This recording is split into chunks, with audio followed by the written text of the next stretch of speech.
Prepositions हमने कर ली, कुछ डिफरेंट वर्ड्स भी हमने देख लिए। प्रीपोजिशन सबसे बड़ा वाइड चैप्टर है, सबसे मोस्ट इंपॉर्टेंट चैप्टर है, ये मैं आपको बार बार बता रहा हूँ। टाइम एंड अगेन एक इडियम है, रिपीटेडली किसी को बताना। अब एक्सरसाइज 93 है, इसमें मैं आपको कुछ सेंटेंस हैं, हर एक्सरसाइज में 10 से 15 सेंटेंस मिलेंगे। उसके नीचे ऑप्शंस भी हैं, मल्टीपल चॉइस क्वेश्चन की तरह नीचे 3 प्रीपोजिशन मिलेंगी, उसमें आपको एक प्रीपोजिशन पॉइंट आउट करनी है कि भाई ये इसके लिए आंसर है आपका। ठीक है, हम उसको धीरे धीरे करते हैं, आपको अपने आप उसको सोचना है, लेकिन मैं आपको डायरेक्ट इसका आंसर दे रहा हूँ। लेकिन ये आपको सोचना है कि भाई इसके साथ कौन सी प्रीपोजिशन सुटेबल है, ये आपको प्रैक्टिस आप मान सकते हैं। जैसे एक सेंटेंस है, हिज प्रोफेशनल एबिलिटी प्रूव्स, उसकी जो प्रोफेशनल एबिलिटी है वो प्रूव्स करती है that he is cut dash for this job. एक आया वर्ड ही इज कट, ये आया he is cut dash cut for this job, for this ये आया। तो हिज प्रोफेशनल एबिलिटी प्रूव्स, मैंने उसको नहीं लिखा, मैं लिखा he is cut dash for this job. 3 preposition आपके पास हैं, आउट है, अप है, डाउन है। तो एक ईडियम है कट आउट। कट आउट का मतलब होता है एलिजिबल। क्लियर? कट आउट का मतलब ये तो उसी के लिए बना है, इस पोस्ट के लिए बना है, मेड फॉर, है ना, they are made for each other कहते हैं ना, वो एक दूसरे के लिए बने हैं।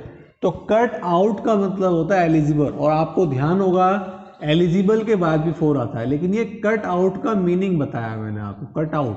तो कट के साथ आउट वर्ड आएगा, तो इसमें आपकी प्रीपोजिशन ये सही हो गई, ए ऑप्शन सही हो जाएगा आपका। क्लियर? इस तरीके से आपको पहले आंसर्स चेक करने हैं और उसको याद भी रखना है। दूसरा सेंटेंस करते हैं, the history of Hindu religion dates dash ancient times. तो डेट्स यहां पर डेट्स के बाद यहां पर ऐसे लिखा है और एंशियंट टाइम्स लिखा है, एंशियंट टाइम्स। ये थोड़ा सा कुछ कभी कभी पर्टिकुलर चीजें होती हैं, हमने डेट्स बैक भी सुना है, डेट्स फ्रॉम आता है। जब कभी इस तरीके से सेंटेंस हो कि हिस्ट्री है और डेट्स डैश एंशियंट टाइम, तो फॉर सिंस मत लगाना, यहां पर आप फ्रॉम लगा देना, डेट्स फ्रॉम। क्लियर? थोड़ा सा रेडीमेड भी है चीजें, उनको आपको एज इट याद रखना पड़ेगा, उसमें कोई रूलिंग काम नहीं आएगी। जहां रूलिंग काम आएगी मैं आपको बता दूंगा। कुछ मतलब अगर 10 चीजें करते हैं तो उसमें 1-2 चीजें ऐसी होती हैं जो हमें रेडीमेड की तरह ही याद रखनी पड़ेगी। नेक्स्ट है, now government servants have the day dash every Saturday, have the day dash every Saturday. जो गवर्नमेंट्स हैं उनको अब जो है ऑफ मिलता है एवरी सैटरडे का। तो एक ऑफ वर्ड जो है ना, ऑफ वर्ड, इसमें ऑप्शन में ऑफ दे रखा है, तो ऑफ का मतलब हॉलीडे से ही है, तो इसमें आप हॉलीडे को लेकर चल लें। तो तीसरे के अंदर ऑप्शन आएगा बी वाला, तीसरे सेंटेंस में ऑप्शन बी। एक है फोर्थ सेंटेंस करते हैं, नथिंग कैन डेटर। आपको बताया था डेटर, प्रिवेंट, काफी सारे वर्ड थे, डेटर था, हो सकता है डेटर ना आया हो, वहां पे डेजिस्ट आ गया हो, डेजिस्ट, प्रिवेंट, एब्सटेन, प्रिवेंट हो गया, एब्सटेन हो गया, डेजिस्ट हो गया, और stop, refrain,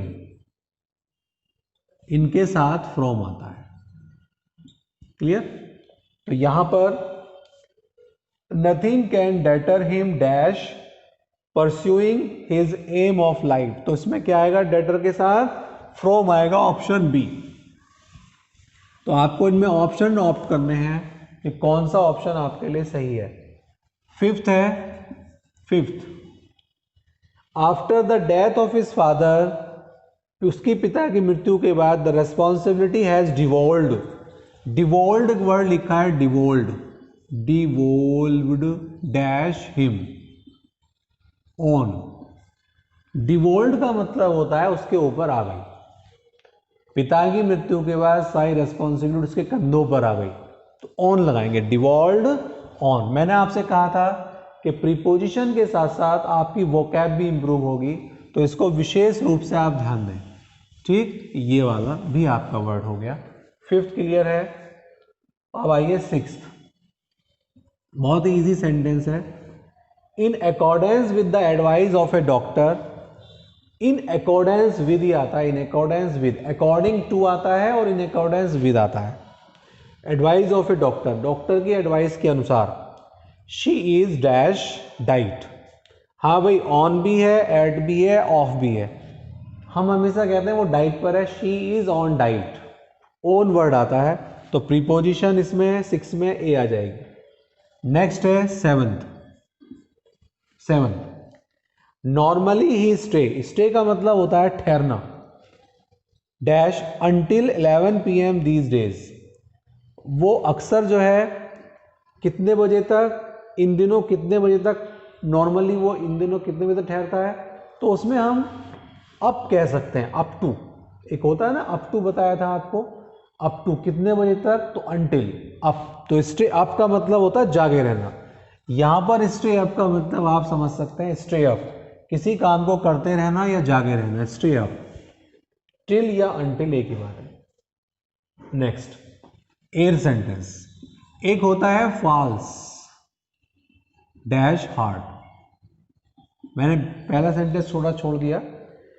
no one beliefs him, कोई भी उसका यकीन नहीं करता, क्योंकि he is false of heart, दिल का झूठा। फॉल्स ऑफ का मतलब होता है दिल का झूठा, दिल का काला कह देते हैं, झूठा कह देते हैं, गंदा व्यक्ति, डिसऑनेस्ट व्यक्ति, तो false of heart. Ninth sentence, ninth, the officials have the habit of, मैंने अभी आपको बताई थी, habit of fawning dash ministers. जो यहाँ पर फाउनिंग, यहाँ पर फाउनिंग का मतलब होता है ऑफिशियल अक्सर जो है वो मिनिस्टर की तरफ क्या करते हैं, थोड़ा सा गुस्से में देखना, इस तरीके से है, मतलब नाराज होना। तो फाउनिंग, ये फाउनिंग ना होकर फ्रॉन वर्ड ध्यान रखना, फ्राउनिंग इसका मतलब एट होता है, ठीक है, इसका होता है एट। फ्राउनिंग एट, किसी पर थोड़ा सा नाराज होना, गुस्से से देखना। टेंथ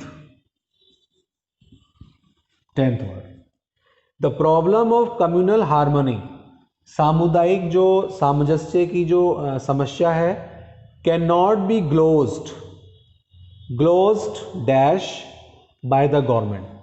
कम्युनल जो प्रॉब्लम है, ग्लोज के साथ एक ग्लोज वर्ड है, यहाँ पर ग्लोज लिख दिया, ग्लोज्ड के साथ ओवर आता है और इसका मतलब होता है छिपाना, हाइड करना, उसको छिपाना, अनदेखा करना भी कह सकते हैं, ग्लोस ओवर। कम्युनल प्रॉब्लम्स को गवर्नमेंट के द्वारा छिपाया नहीं जा सकता, नहीं तो एक बहुत बड़ा रूप ले लेती है, ग्लोस ओवर, छिपाने की सेंस में आती है।